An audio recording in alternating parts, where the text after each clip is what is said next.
Earlier today, Fallout 76 was taken down for maintenance and a new update was applied to the game. This is actually a pretty interesting update. First and foremost, one of the most notable parts is it is the first ever update to the new Battle Royale mode in Fallout 76, that with Nuclear Winter. It contains some things like balance changes, bug fixes, quality of life improvements, and even some interesting new lore that I will explain and talk about in this video because I think it could be indicative of maybe where they take some aspects of the mode in the future. But either way, in this video, what I'm going to be talking about is pretty much all of the new stuff we either got or saw from this update. Right under the like button, I will have a link to the patch notes, but otherwise, first and foremost, let's actually look at some of the new features that were brought into Fallout 76 from this or otherwise balance changes. So this update marked the transition of the Nuclear Winter Battle Royale mode going from pre-beta to just regular beta. There's no major shift in the mode. A few things were changed, like where certain weapons will spawn. Auto combat rifles will now spawn in small supply crates, and SMGs now only spawn in medium supply crates, but seemingly no longer in small ones. The Deadman Sprinting perk got a redesign, and apparently it wasn't even working before, so if that's one of the perk cards that you were using in Nuclear Winter, you might want to take a second look at it with its new effects. One perk card that has come under a lot of kind of discussion or controversy is the Frog Legs perk card. This thing is pretty powerful. A very common strategy is to actually be able to kind of just jump high in the air and then actually shoot grenades down on people. It makes it extremely difficult to counter and actually aim vertically against them. And naturally, with it being a perk card, you just get this every time you play the mode. Having that increased jump height is quite a big buff, and several users were worried that it would just kind of transform the mode because it's such a hard perk card to pass up once you actually unlock it. Bethesda mentioned how they were hearing some of the feedback on this, so a lot of people were expecting a change with today's patch. Unfortunately, we did actually get a change or update to the Frog Legs perk card. They changed the description of it to read that it makes you jump significantly higher, not just slightly higher. Obviously, not the change a lot of people were hoping for, but I just kind of thought this was funny and something worth pointing out nonetheless. Outside of that, you could actually use more cosmetics in Nuclear Winter now, so you could favorite your own kind of under armor, headwear, as well as a regular outfit, giving you 3 separate options for how to customize your character or make it look differently. The under armor in particular is pretty valuable because you'll see this pretty consistently while playing, even while wearing armor over it. But this made Vault 51 overall just a lot brighter. All the challenges were returned with this update. Previously, there was an issue where they were uncompletable, so Bethesda disabled them over a week ago, but now you can once again actually complete Nuclear Winter specific challenges if you want to. But then we also saw a lot in the form of bug fixes for this mode. Removing certain exploits, a lot of the various crashes that were previously present were removed, so if you're having crashing issues, hopefully you'll see it alleviated with this. But as I did reference earlier, one of the most interesting of the new things added was actually some new lore for level 100 terminals. So as many of you do probably know, as you explore through Vault 51, you could find several terminals, doors, or other things that require a certain Overseer level to listen to. One such one isn't unlocked until you reach level 100, and prior to this update, there actually wasn't a whole lot going on in there. But following this update, additional terminal entries and actually an additional terminal was added. So full credit to this actually goes to a streamer that reached out to me, that by the name of Austral Void. He is obviously level 100, meaning he has a lot more game knowledge and he's just a lot better overall than me. So I will have a link to his stream down below if you guys do want to check it out. But otherwise, actually looking into this new room, you can see a few new things. Firstly, the new terminal is the Overseer's terminal. There's a few messages in here, one just kind of congratulating you on becoming the Overseer and more of an introductory message from Zax. We also then do see an intercepted message. This is pretty interesting. It basically shows how Zax was taking some messages and changing words in them to turn the inhabitants of Vault 51 against each other. Something that you'll hear a lot more of if you listen to some of the other holotapes or read some other terminals. But there are also 2 Zax specific terminals, one of which contains various scans Zax was doing on the surrounding region, and it's here that things start to get particularly interesting. So in Fallout 76, the game itself technically takes place on October 23rd, 2102. During adventure mode, you're never going to find a holotape, terminal entry, or anything that goes past that date because that would make it from the future. But in some of the newly released Nuclear Winter content, including this particular terminal, we do find stuff that is, I guess, technically from the future. One terminal entry is titled Appalachia Report from 11803. It describes the findings from scanning the environment, the fauna, humans, as well as Zax's own logistics. As far as the environment goes, it describes how that, as a result of human nuclear activity, the climate has become more volatile, and at its current pace, there may be an influence of pyroclastic storms. This this could perhaps be in reference to those storms we actually see during the Battle Royale mode. I'm not totally sure how this timeline is going to work out, but it could make sense that in Adventure mode you're still in 2102. But then as you move to the Nuclear Winter game mode, even though your Pip-Boy still says it's 2102, maybe this is technically set in the future. And perhaps in a future DLC, we'll actually get some lore to support that. That would explain how some of these terminal entries are seemingly from the future. And then with the Wastelanders DLC, seemingly there will be another time jump, as naturally things will have to progress for human NPCs to move in and actually start changing some of the locations. Outside of that, on the same terminal, we find other interesting entries. While doing his scans, Zax detected other life forms in Appalachia around Vault 51. One of these life forms are humans.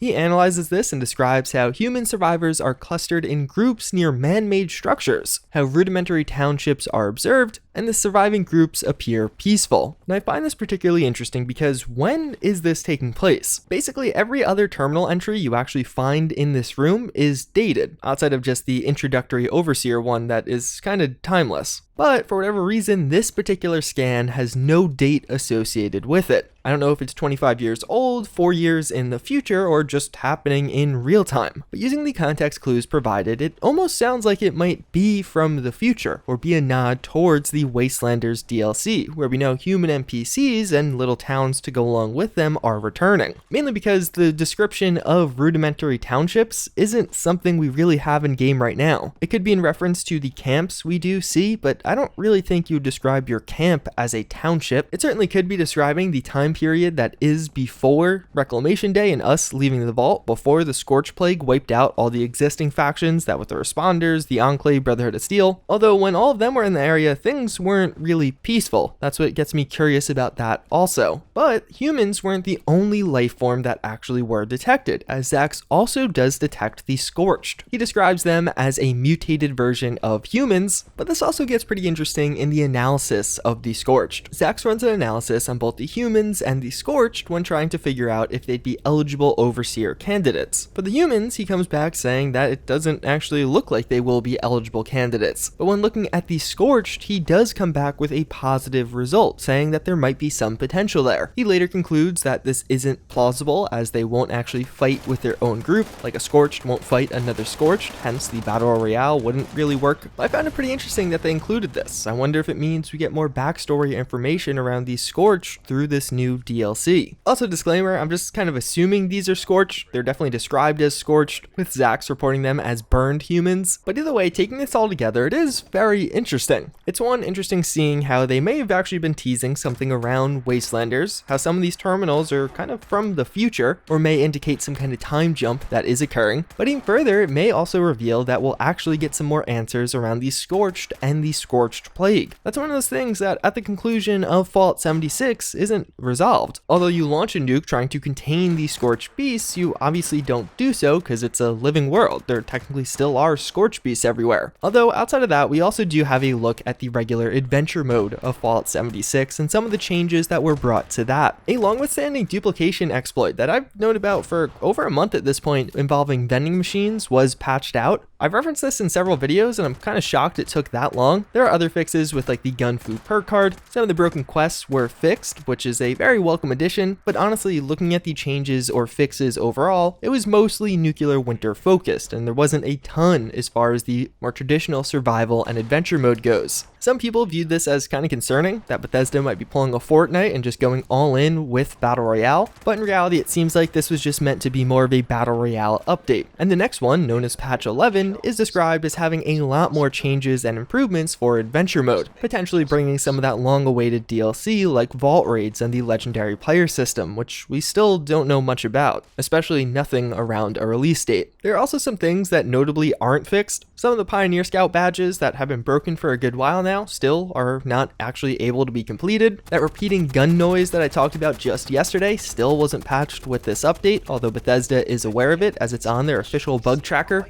and even other things. There's been some serious stability issues with adventure mode over the past few weeks. Apparently some of this was resolved, but at least early reports from the first day make it seem like it's not totally fixed. I've talked about this so many times on the channel now. It just seems like if one week to the next or one update to the next, server stability goes from pretty good to absolutely horrible again. And it's just one of those issues that Bethesda still hasn't figured out. And of course, several other persistent issues or bugs that are known, people have been talking about and complaining about, but still haven't been updated. That's one of the concerns I have going forward. Okay, cool. We just got patch 10.5, mostly a nuclear winter patch, but that's understandable as that is the brand new mode that is very popular. But at the same time now, okay, for some of these persistent bugs, how much longer do we have to wait? There's no ETA on patch 11. It, in all likelihood, could be several weeks away still. Now, some of these bugs are going to be in the game for a month or even 2, depending on when this patch comes out, and some of it's around the newest DLC for the game, which is not a good look. I've talked about this in several videos, but I do really wonder if Bethesda has the manpower to maintain all of these various modes. Can they independently fix bugs that pop up for Nuclear Winter and also the ones that pop up for Adventure Mode? Or more importantly, do it in a timely manner for both modes? Either way, outside of all of that, there also were some cool new additions on the Atomic Shop, some helmets that I've been waiting for, as well as some bundles that are, kind of pricey, but hey, if you're into that kind of thing. Either way, taking that all together, it's pretty much going to wrap it up for this video. As always, again, I thank you for watching. Hopefully you enjoyed this one, found it informative, but with that, I hope to see you all next time. Later.